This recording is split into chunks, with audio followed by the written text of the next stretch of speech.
কিয়ামতের আগ মুহূর্তে মানুষের ঘর বাড়িগুলো হবে স্বর্ণের, এমনকি বাথরুমের বদনাটা হবে স্বর্ণের, দরজাগুলো হবে স্বর্ণের, জানালাগুলো হবে স্বর্ণের, জুতাগুলো স্বর্ণের থাকবে, কলমটা স্বর্ণের থাকবে, সবগুলো স্বর্ণের থাকবে।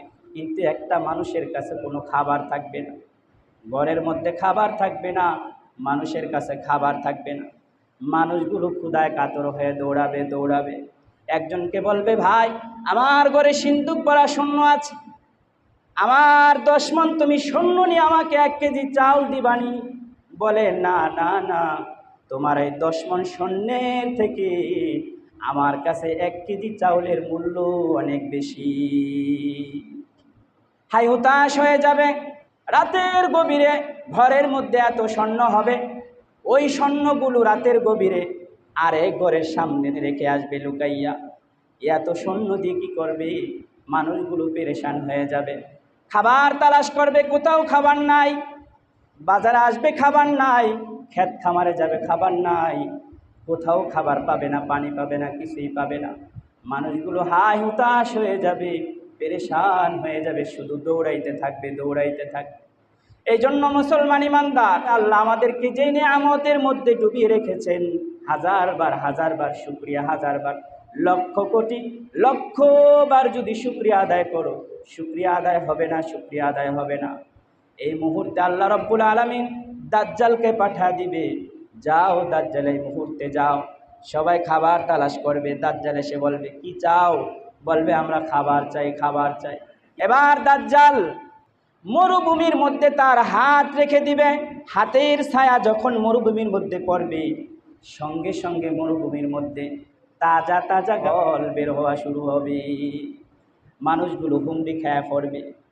দাজ্জাল মানুষকে পানি দিবে, খানা দিবে, সব কিছু যখন দাজ্জাল দিবে, এবার সব কিছু দেখানোর পর দাজ্জাল বলবে, এবার বল তোর খোদাকে। বলবে, আপনি আমার খোদা। নাউজুবিল্লাহ। বলবে, তোর খোদাকে কয় আপনি আমার খোদা। তার একটা চোখ কানা হবে, কপালে কাফের লেখা থাকবে। যারা মুমিন থাকবে, তাদের ইয়াকিন আল্লাহর উপরে থাকবে, তারা দাজ্জালকে দেখার সঙ্গে সঙ্গে বলবে, এটা হলো দাজ্জাল, আমার নবীর ভবিষ্যৎবাণী, এটা হলো দাজ্জাল, ওই যে কপালে লেখা কাফের। ওই ইমানদার ব্যক্তি অটল থাকবে, বলবে, না না না, তুমি খোদা না, আমার খোদা হলো এক আল্লাহ। সাথে সাথে জাহান্নামের মধ্যে নিক্ষেপ করবে। রসুল বলেন, ওই জাহান্নামটাই হবে ওই মুমিনের জন্য জান্নাত। সুবহানাল্লাহ। এই জন্য 10ই মুহররম অত্যন্ত দামি একটা দিন, দামি একটা সময়। আল্লাহ রসুল বলেন, পূর্বেকার যত নবী আম্বিয়া কেরাম অতিবাহিত হয়েছেন, তারা তাদের উম্মতদেরকে 2টা বিষয় দাওয়াত দিয়েছেন। কয়টা বিষয়? 2টা বিষয় দাওয়াত দিয়েছেন। একটা বিষয় হলো কল্যাণের দিকে আহ্বান করেছেন, আসো কল্যাণের দিকে আসো। আর একটা বিষয় দাওয়াত দিয়েছেন, সেটা হলো অকল্যাণ। অকল্যাণের দিকে যাস্টার উম্মত। নবীও বলে গেলেন, আমিও তোমাদেরকে 2টা বিষয় দাওয়াত দেয়া গেলাম। আমি নবী যা কিছু করেছি তোমরা আমার মতো করিও। অর্থাৎ কোরআন থেকে বুঝতে পারলাম 10ই মুহররমের গুরুত্ব, ফজিলত আমরা কোরআন থেকে, হাদিস থেকে জানতে পারলাম। কি জানতে পারলাম বলেন? নাচানাচি আর খিচুড়ি খাওয়া জানতে পারলাম। কি? আল্লাহর নবী বলেন, 10ই মুহররমের সব থেকে বড় ফজিলতপূর্ণ আমল হলো রোজা রাখা। আর কিছু না। আর কি না? কিছুই না।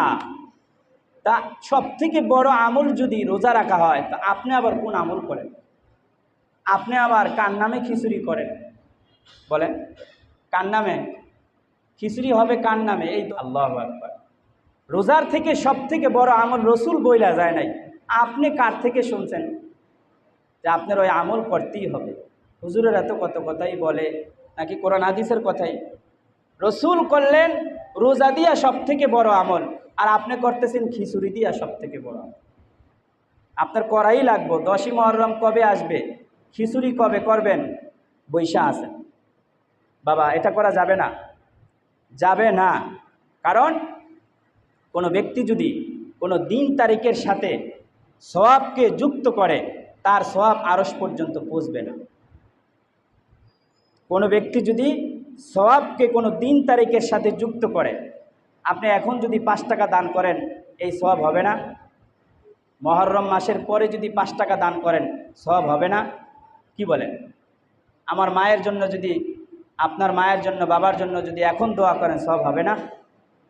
তা আপনি যে দিন তারিখ নির্ধারণ করলেন 10ই মুহররম আসলেই আপনি খিচুড়ি করবেন, আর আল্লাহ তাআলা সওয়াব দিয়ে দেবেন। যেটা আমল আমরা হাদিস থেকে পেয়েছি ওইটাই করব ইনশাআল্লাহ। যেই আমলটা আমরা হাদিস থেকে পেয়েছি ওইটাই করব, এর বাইরে আমরা করব না। ওটার মধ্যেই কল্যাণ। আপনি বলতে পারেন বেশি পণ্ডিত যারা, যে আল্লাহই তো বলছে 10ই মুহররম গুরুত্বপূর্ণ, তো আল্লাহ তো বলছে যে 10ই মুহররম মাস দামি, রসুল বলছেন। সেটা দামি কেন, কি করলে দামি হবে, এটা তো সমাধান দিয়েই গেছেন। আপনি আবার কি নতুন করে সমাধান দিবেন?